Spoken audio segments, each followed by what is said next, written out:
if I cross the road.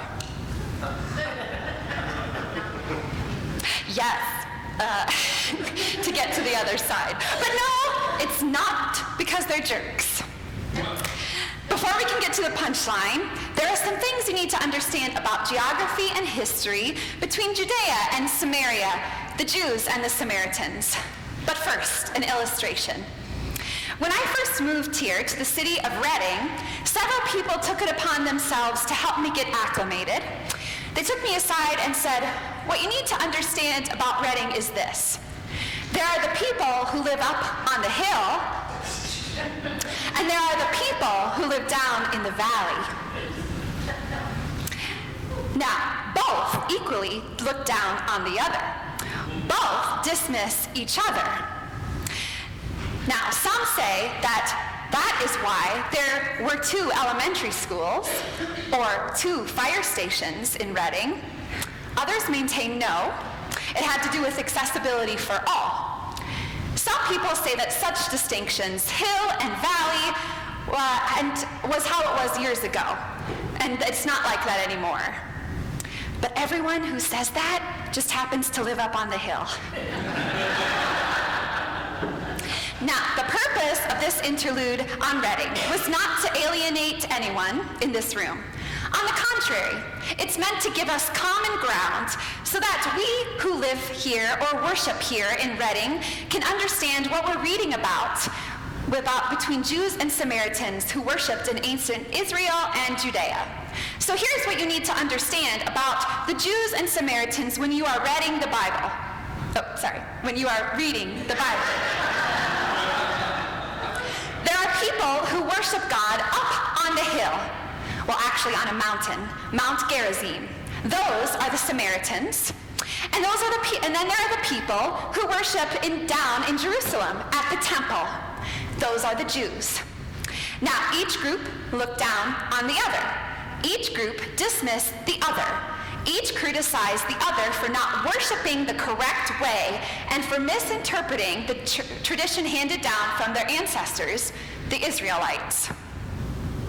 As such, to a Jewish audience, Jesus' parable would be quite surprising. Actually, in fact, it would be quite offensive. A Samaritan behaving like a neighbor? Impossible. They don't even know how to worship.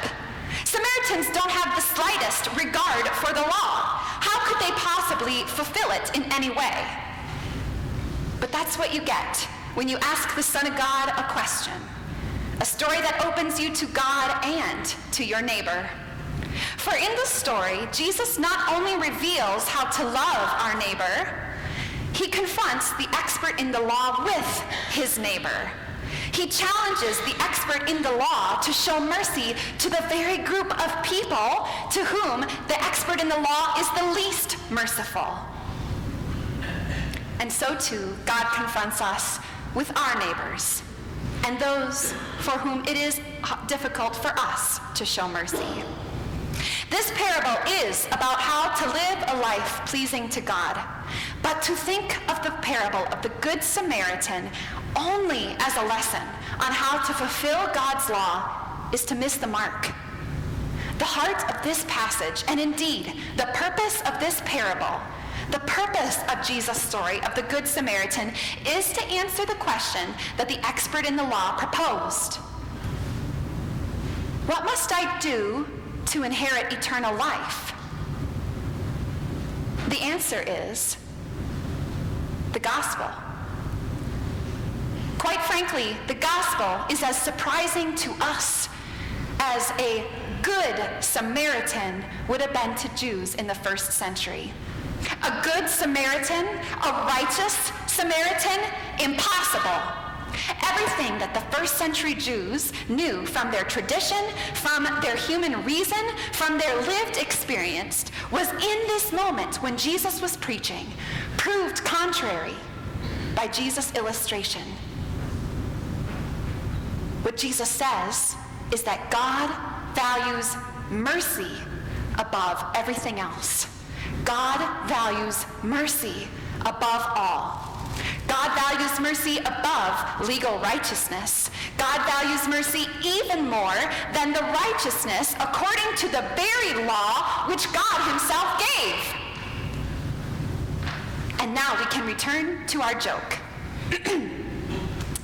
Why did the priest and the Levite cross the road? Yes, to get to the other side.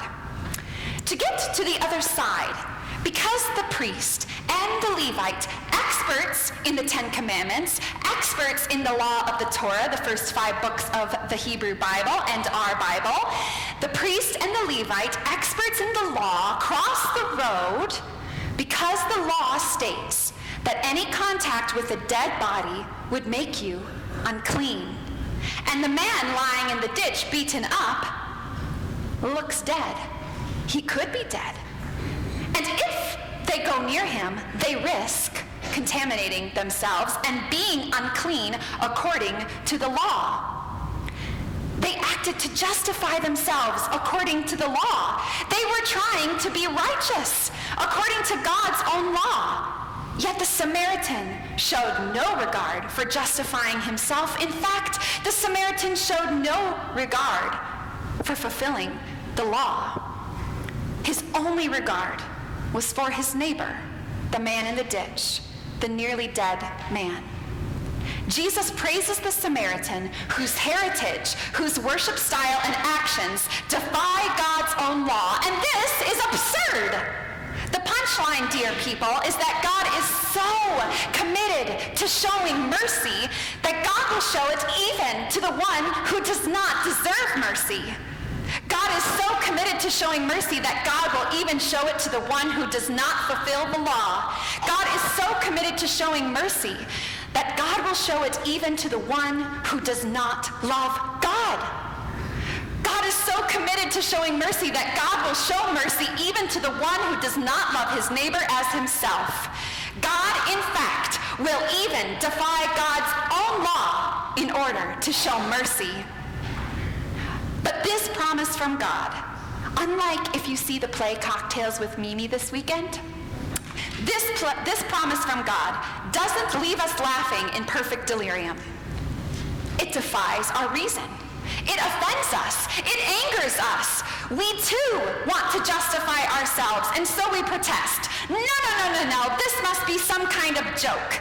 You've got to do something to be worthy of forgiveness, of God's election, of eternal life. Oh yes, we're saved by grace, but you've got to repent first. God gave us the commandments. God has expectations. You can't just give mercy to anyone. Do you know what happens when you do that? You can't just announce forgiveness to anyone, or it will be given to the sinner before the sinner repents. A righteous sinner. How can that be the gospel? Impossible! Oh, but that is the gospel. And it is good. Christ died for the ungodly while they were yet ungodly. Christ died for us while we were yet sinners. The man in the ditch doesn't pull himself up by the bootstraps. He doesn't cooperate with the Good Samaritan. And just as the expert in the law, ironically, cannot justify himself as righteous as he is, we cannot justify ourselves. Indeed, like the nearly dead man in Jesus' story, we can only lie there, completely dependent on someone to show us mercy. Thanks be to God, Christ shows mercy to the sinner, to the ungodly while they are yet ungodly, to the one that we least expect. And now, dear ones, we come full circle in our parable. The Good Samaritan is the one least expected to be the model in this story. And to this parable's original audience, the Samaritan is the one least likely, least deserving of God's mercy. Just as Jesus chose to in the story to make the hero of the story the one that we least expect, God chooses to give mercy to those we least expect, to the least deserving, to the rapist, to the murderer, to the thief, to the addict, to the racist, to the selfish, to the stinking, rotting corpse lying in a ditch while the corpse is stinking and rotting in its own filth, covered in others' blood. And now we see it. Now the parable sinks in. Indeed, now the parable has flesh and blood. Now the parable grabs us and lifts us out of the ditch in which we have been lying, the ditch in which we have sunk, and his name is Jesus. You are hereby forgiven for not loving God with all your heart and all your soul and all your mind and all your strength. You are hereby forgiven for not loving your neighbors as yourself. You inherit eternal life because God promises it to you in his word. In Titus 3, he saved us, not because of any works of righteousness that we had done, but according to his mercy, so that having been justified by his grace, we might become heirs according to the hope of eternal life. Now, there is only one thing left to do once you have received Christ's mercy. Go and do likewise. Thanks be to God. Amen.